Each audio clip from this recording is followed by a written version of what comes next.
Khardungla pass करून आपण खारदुंगला व्हिलेजमध्ये आलेलो आहे. व्हिलेज 14,000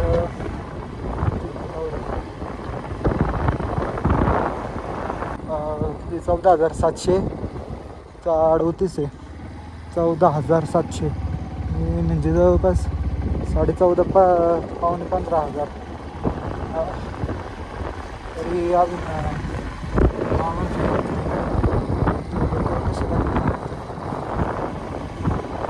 बाकी काय नाही, गारले लागते एवढं कडक ऊन पडले तरी पण. हिवाळ्यात काय होत असं गार इतकं लागते अक्षरशः. समोर हे जे आहे का गाल वगैरे अशी काढली सगळं ग्लव्स बदलले ते ग्लव्स जास्त कम्फर्टेबल नाही चालवायला, म्हणून मग मी ते वापरत असतो. ते त्यातून हा बोटच अशी म्हणजे पूर्ण बोट अशी आपण कसं म्हणतो बदल झालं सर्दी लागेल मुंग्यात होते. पायाचं तसंच पायाला तर रेनकोटचं हे घातलं काय रेनकोट घातलं आतमध्ये शर्ट म्हणजे त्याच्यावरती ते मोठं जर्किन त्यावरती परत रेनकोट घातला, म्हणून मग आता काही जास्त थंडी वगैरे लागत नाही. तरी पण चांगलं बऱ्यापैकी आहे, काय असं नाही. पुढं जाणार आहे आपण बिस्किटकडं. आता बघू मध्ये काय काय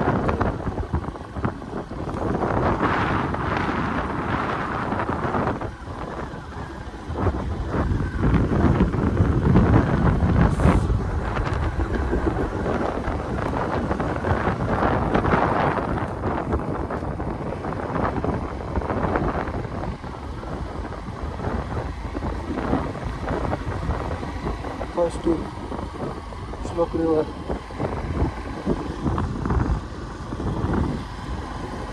शोक रिव्हरचा व्ह्यू दिसतो इथून, पण रिव्हरला आता पाणी नाही, काय नाही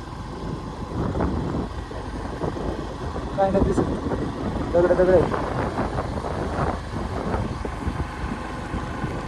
मानकळाचं दिसत असं.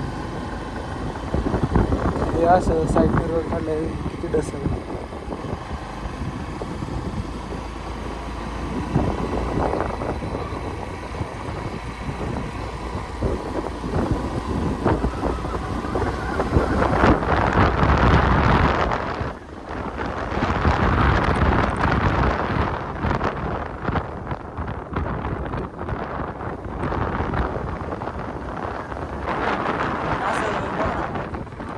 नजर तिथपर्यंत जाते तिथपर्यंत ते दिसतंय. इकडे बघायला गेलं का असं वाटतं इकडचं व्ह्यू राहील, इकडे बघायला गेलं की असं वाटतं इकडचं व्ह्यू राहील.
डुंगला उतरून आपण आलो आहोत नुब्रा व्हॅलीमध्ये. इथे इतकं निळमर पाणी इतक्या संत गतीने वाहते, इतकं भारी वाटतंय. खाली शोक नदी आहे, शोक नदीकडे हे पाणी जाते. चला जरा पाण्याचा व्ह्यू घेऊया.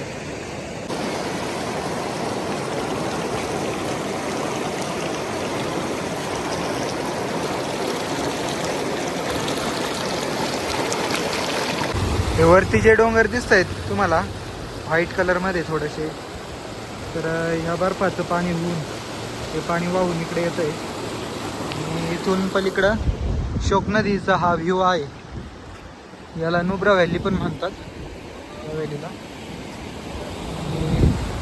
हे पाणी वाहून समोर जी शोक नदी आहे त्या नदीला जाऊन मिळतं. शोक नदी ही लडाखमधील एक प्रमुख नदी आहे. हा सगळा माउंटनचा व्ह्यू आहे.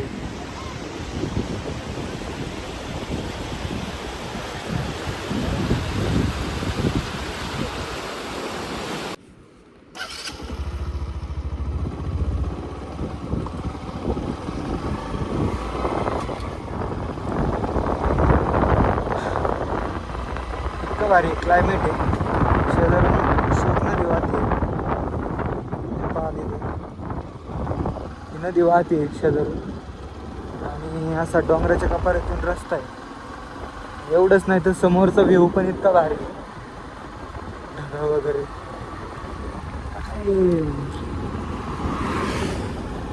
क्लायमेट आहे.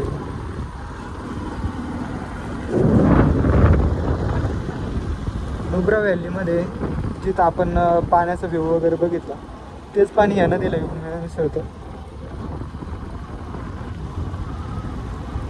परंतु पाणी जास्त खराब आहे, गाळ आहे पूर्ण नदीचं.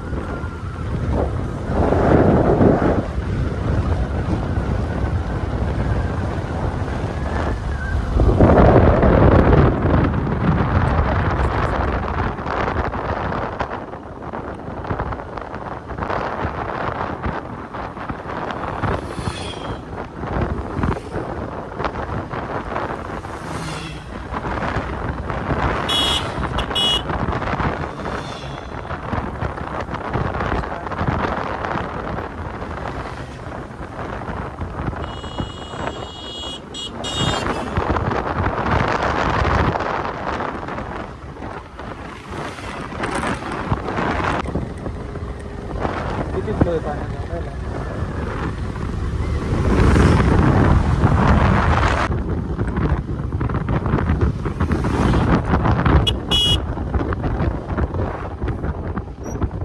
पुढे घे नाही तर मागे घे.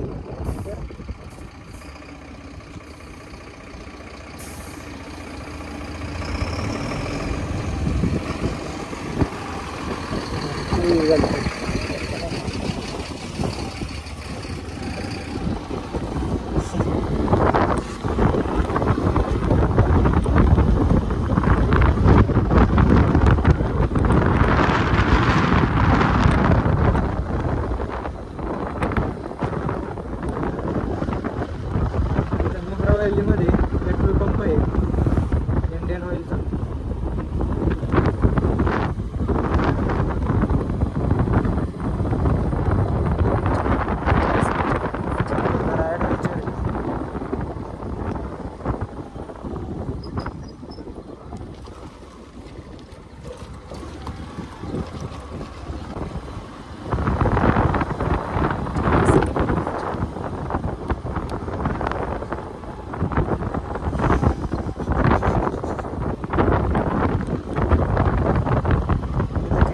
पेट्रोल पंप आहे.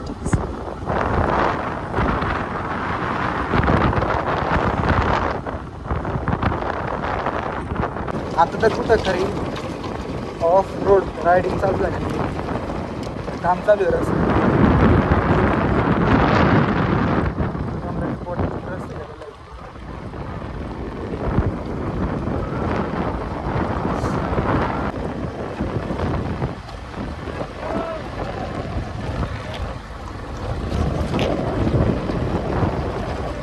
खारदुंगला पास करून आपण हुंडरमध्ये पोहोचलो आहोत. आणि दादा भेटलेत आपले, पाडळी आळे, तालुका पारनेर, जिल्हा अहिल्यानगर. तर दादांनी MS-16 गाडी बघून ओळखलं. आमची भेट झाली 4-4:30 वाजता. आता वाजता आहेत 8.